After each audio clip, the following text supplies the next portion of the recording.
Offline actually जो होता है, जो 1994 में होता था लैंडलाइन पे, क्योंकि जहाँ तक मुझे याद है मेरे सिटी में गुजरात में 1999 में मोबाइल आए, नोकिया 5110, ठीक है, और मोटोरोला। तो 1994 में क्या होता था कि एक बुक की 5-6 डब्बे लेके बैठा है और अपने ग्राहक बना लिए उसने। और उस ज़माने में क्या होता था कि भाई एक गांव के या उस ज़िले के जितने लोग हैं, अब जैसे कि भाई इसकी लिमिट 1 लाख की है, उसकी 2 लाख की है, कोई बड़ा सेट है तो उसकी 50 लाख की लिमिट है। लिमिट का मतलब? लिमिट यानी उतना आप खेल सकते हो बुकी के पास, एक औकात, जिससे पता है कि भाई ये किराने की दुकान है तो इसका 50,000 का ही जिगर है, मतलब तो ये 50,000 रुपए लगा सकता है किसी एक टीम पे आपके थ्रू। 50 का 60 ठीक है, 40 ठीक है, इससे ज़्यादा इसका नहीं लिखना है, नहीं तो कल को झगड़े होंगे, ये दे नहीं पाएगा। अच्छा। और दूसरा क्या होता है कि जिसकी बहुत बड़ी गारंटी होती है, मतलब जो जिसकी रसूख है कि भाई यहाँ इसमें कितना भी कर लो कोई दिक्कत नहीं है, पैसे आ जाएंगे, ज़मीन जायदाद है, और उसका कोई दोस्त जा रहा है तो उसकी गारंटी लेगा कि भाई आप गारंटी ले रहे हो, इसको बोलते हैं आवाज़ लेना, जो आज भी इंडिया में चलता है। जितने लोग ऑफलाइन बुक आज चला रहे हैं इंडिया के हर जगह, पूरे इंडिया में आज भी चल रही है, क्योंकि वो ट्रेडिशनल वे है। तो कोई अगर इतनी बड़ी वॉल्यूम देना चाह रहा है, उसका बैकग्राउंड चेक होता है देख के कि भाई ये जेन्युइन है? बैकग्राउंड यही होता है कि भाई इसके पास इतनी प्रॉपर्टी है, इतना बड़ा बंगला है, इसकी मंथली इतनी इनकम है, या मान लो कि भाई इस आदमी के पास इतने पैसे हैं, इतनी जायदाद है, ये कल को हार गया 1 करोड़ तो भर सकता है। ओके, तो ये बुकी औकात के हिसाब से अपना नेटवर्क सेट कर लेता है, ठीक है। अब इसमें बुकी का क्या फायदा होता है? देखिए बुकी का फायदा ये होता है कि इसको बोलते हैं एज, हाउस एज। जैसे हर गैम्बलिंग में एक हाउस एज होती है। जैसे बुकी ने फ़ोन उठाया, आज इंडिया और न्यूजीलैंड का कल मैच था, राइट, मैं उसी का एग्जांपल देता हूँ फाइनल, कि भाई इंडिया का रेट ओपन हुआ है 45-7। 45-47 क्या होता है कि जैसे किसी ने अगर 1 करोड़ लगाया इंडिया पे तो उसे मिलेगा 45 लाख, यानी जाएगा 1 करोड़, मिलेगा 45, क्योंकि इंडिया मजबूत टीम है तो फेवरेट का रेट आपको कम मिलेगा। तो ये तो घाटा ही हुआ एक तरीके से। नहीं घाटा नहीं है ना, क्योंकि वो टीम के जीतने का चांस ज्यादा है। आया 1 करोड़ उस पे प्लस 45, या 1 करोड़ आपको वापस, एक तो आपका आपके पास ही है। Okay okay. 45 पैसे, यानी आपने 1 का रिस्क लिया, मिले 45। ओके, क्योंकि दोनों टीम की टक्कर के हिसाब से, फॉर्म के हिसाब से, आईसीसी रैंकिंग, ग्राउंड कंडीशन, सब के ऊपर से भाव तय होता है बेटफेयर में, जिससे वो सब चलता तो है। ये छोटे बुकी भी बेटफेयर को आइडल मानते हैं। बेटफेयर पूरा वर्ल्ड, पूरा वर्ल्ड 200 प्लस स्पोर्ट्स बेटफेयर से ही चलते हैं। और बेटफेयर में कोई एक आदमी भाव नहीं डालता है, मैंने पहले भी बोला, it's work like a share बाजार। लाखों लोग मिलके उसके अंदर अपनी ऑड्स डालते हैं। जैसे मान लो कि इन्होंने डाला कि मुझे इंडिया लगाना, ये सिंपल चीज़ है, मैं बताता हूँ। इन्होंने रेट डाला कि भाई मुझे इंडिया 47 में लगाना है, और मैंने बोला नहीं भाई मुझे तो 45 में ही खाना है, तो उसके स्क्रीन पे आपको भाव दिखेगा 45-7। तो इंडिया के ऑफलाइन बुकी भी क्या भाव चलाएंगे? 45-7। अब किसी बुकी को कम पसंद है तो 44-6 चलाएगा, किसी को ज़्यादा पसंद है तो 46-8 चलाएगा। इन शॉर्ट बेटफेयर से 1 पैसा ऊपर नीचे रेट। अच्छा। और ये बेटफेयर कहाँ की कंपनी है? ये लंदन की है और यूके की। ये लीगल है वहाँ पर? बिल्कुल, वहाँ के उस पर शेयर लिस्टेड है, और वर्ल्ड की, मतलब मेरे ख्याल से हमारी जो निफ्टी 50 की टॉप 50 कंपनी है उसके लेवल के या उससे ज़्यादा ही पैसे होंगे उसके। अगर कोई इंडियन बंदा इंडिया मतलब कंट्री में रहकर बेटफेयर पे कर रहा है तो वो लीगल है, उसके लिए सही है? वो देखो, एक्चुअली मुझे इंडिया का लॉ इतना नहीं पता है। मेरे हिसाब से इंडिया में लाखों लोग खेलते हैं।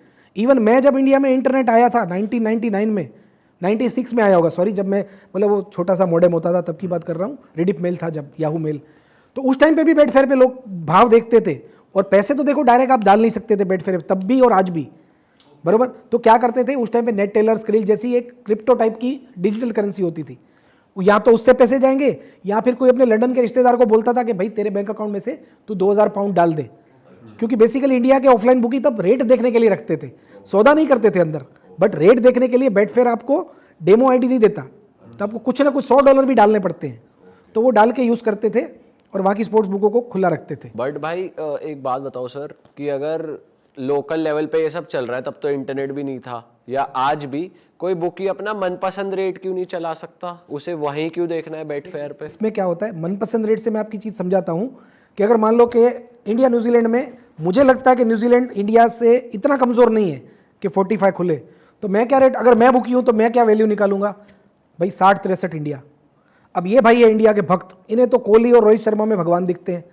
इन्हें लग रहा है कि नहीं, इंडिया तो भाई जीती हुई है, मतलब जैसे पूरा देश बोल रहा था कि ये कब तो इंडिया जीता हुआ ही है, और वाकई ऐसा ही हुआ। इंडिया ने तो धो डाला सबको।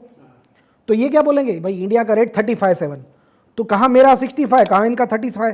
तो होगा क्या कि इसमें हो जाएगा वो आर्बिट्रेज। आर्बिट्रेज यानी एक जगह से लेना, एक जगह देना। यानी ये भाई क्या करेंगे, यहाँ पे 37 में 1 लाख खा लेंगे और मुझे 65 में लगा देंगे। तो वो तो बिना खेले ही कमा लिया उसने 30,000 रुपये। इसने हार जीत कर ली, मैंने हार जीत कर ली, बट बेवकूफ़ तो हम दोनों ही बन गए। तो इसीलिए चलने के लिए हम सबको एक बैसाखी चाहिए। तो एक माइलस्टोन को देखते हैं कि हाँ वो जो चल रहा है बेंचमार्क जिसने बनाया वो हुआ है, लाखों लोग मिलके तय कर रहे हैं, ठीक है। वो बिड पड़ रही है। ठीक है, मैंने अब देखो हर चीज़ में शेयर बाजार बीच में क्यों आती है, क्योंकि ये दोनों बहनें हैं, जुड़ी हुई है। आज रिलायंस का शेयर हम 1200 रुपये क्यों रख सकते हैं, क्योंकि उसको बेचने वाला है वो बोल रहा है मुझे 1190 में बेचना है, बरोबर, और खरीदने वाला बोल रहा है मुझे 1180 में लेना है, तो 10 फर्क चल रहा है। फिर कोई 79 डालेगा, कोई 81, ऐसे घिसता घिसता घिसता वो आके एक पे रुक जाएगा। तो बेटफेयर भी सेम तरह से काम करता है। मैच में इन्होंने 45 डाला, मैंने 47।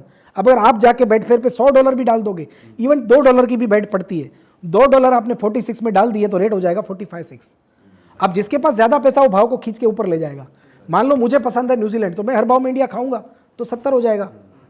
अगर पूरी दुनिया को इंडिया पसंद है, पूरी दुनिया को, हर कोई बोलेगा भाई 45 है था, एक दिन का 40% ब्याज मिल रहा है, लगाओ।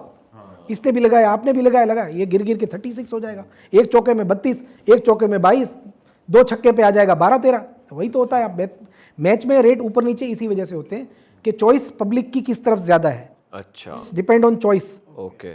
और फैक्टर। बुकी कैसे कमा रहा है, उसका क्या फायदा है? बुकी को जो बीच वाला 2 पैसा मिल रहा है। देखो आपने फोन किया, मैंने 45-7, आपने बोला 45 में 1 लाख इंडिया लगाई, आपके दोस्त को न्यूजीलैंड पसंद है, या आपका दोस्त नहीं है, मेरा दूसरा ग्राहक है, भैया 47 में मैंने 50 खाई, फिर ये तीसरा ग्राहक है। सर ये थोड़ी टेक्निकल जा रही है लैंग्वेज की, नहीं, मैंने नहीं, खाई simple मैंने है। लगाई, तो हमारी ऑडियंस को थोड़ा क्लियर कर दो। देखिए खाई लगाई बेसिक क्या होता है, लगाई यानी बैक, बैक करना, यानी अगर 45-7 इंडिया का रेट है, तो अगर मुझे इंडिया खेलना है, जीतना है इंडिया की जीत पे, तो उसको बोलते हैं 45 में मैंने इंडिया बैक किया।